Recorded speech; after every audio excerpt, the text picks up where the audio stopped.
in regard to these DUI manslaughter cases, they're particularly difficult in sentencing in criminal court. We see, of course, many senseless crimes, much unnecessary pain and suffering by victims, but somehow the DUI manslaughter cases seem to be the worst. Nothing that this court says or does today can bring back Mr. Lassiter, and I'm pretty certain that nothing that I say or do, although I wish it could provide some sort of comfort for the family. Mr. Lassiter, although I'll mention, of course, every human life has infinite value.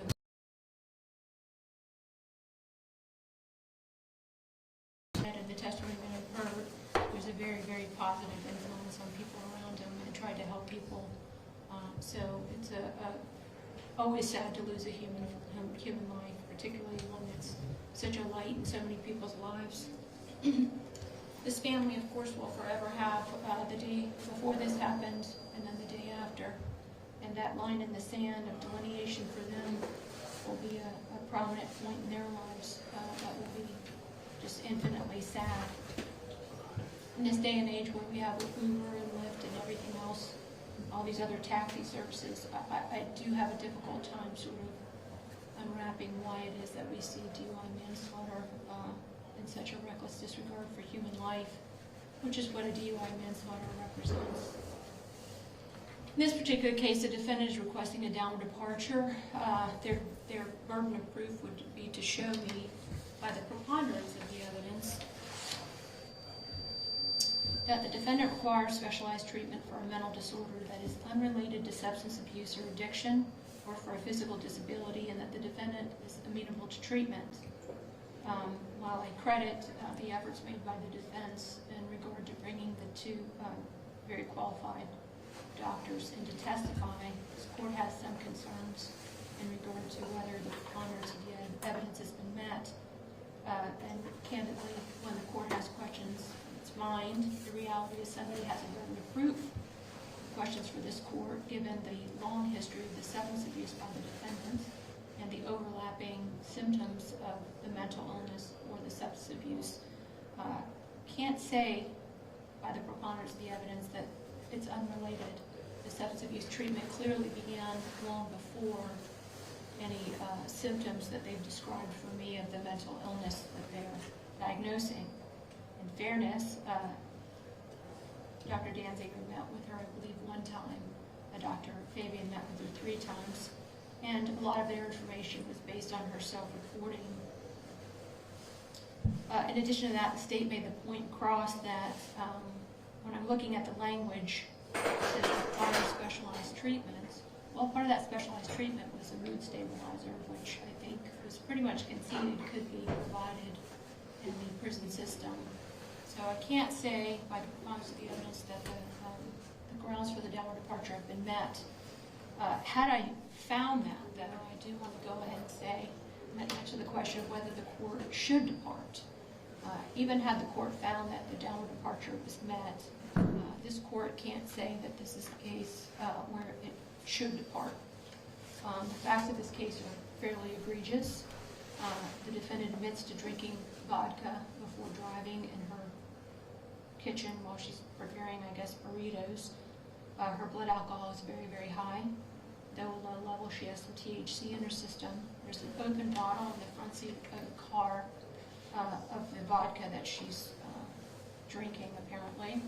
She runs a red light just prior to this accident, almost causes another accident, slams into the back of this decedent, Mr. Lassiter, so hard that he hits the car in front of him. While he's stopping at a red light at, before 8:30 p.m. in the evening. So through no fault of his own, and I can't say that I've seen anything that Mr. Lassiter could have done to prevent this. Unfortunately, we had the death of Mr. Lassiter. In mitigation, I do have to acknowledge a few things. While I don't feel that there are grounds to downward depart, I think there was some evidence of at least some current mental health issues in regard to the defendant and some serious addiction issues. She has had some tragedy in her life, although candidly many of us have, and unfortunately it doesn't really relieve the responsibility of a crime like this. The defendant in this case has entered an open plea. She's taken some responsibility for her In regard to the Gabriel case, and I'm going to go ahead and cite the case for the record. It's a Supreme Court case from the state of Florida. It is cited at 314 7th 3rd 1243. It's a 2021 case, as I said, out of the Supreme Court of Florida. State's argument in their memorandum of sentencing is that because that's her maximum, that is also her minimum pursuant to the Gabriel case. I don't see any other way that you could read the Gabriel case, and I think, in fairness, the defense has sort of acknowledged that that's pretty much the situation.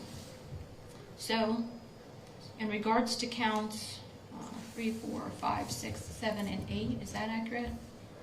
The misdemeanors pursuant to the negotiations and adjudicate the defendant guilty, sentence her to 364 days concurrent with any other counts in this case, with credit for the 364 days that she's already served. She's actually got more credit than that, but that's a statutory maximum. In regard to count 2, driving under a suspended license, causing death or serious bodily injury, I do note it is an aggravator that she had no valid license, and she's not only choosing to drive, but choosing to drive under the influence.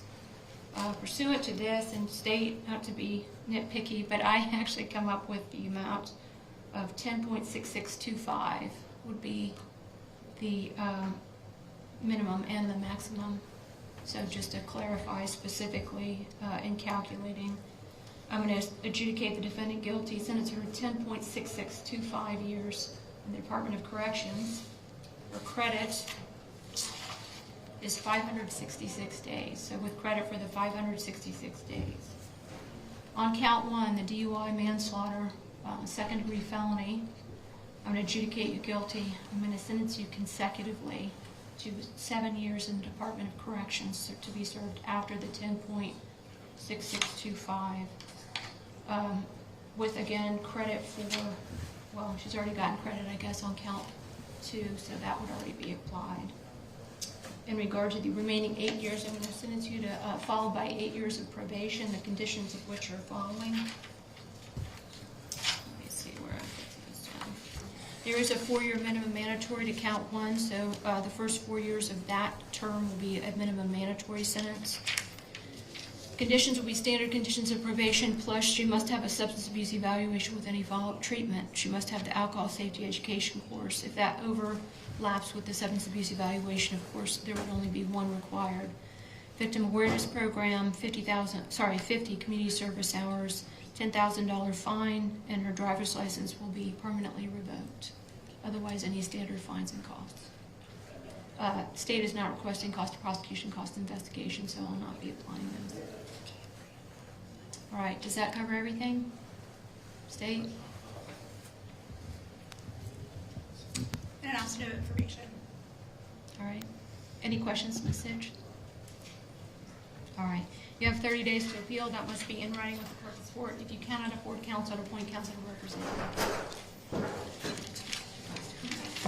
Yeah, let's do it. All right. May we be appointed for purposes of appeal now? Sure. Can we go ahead and put that Thank you. in the court after? All right. Court's in recess.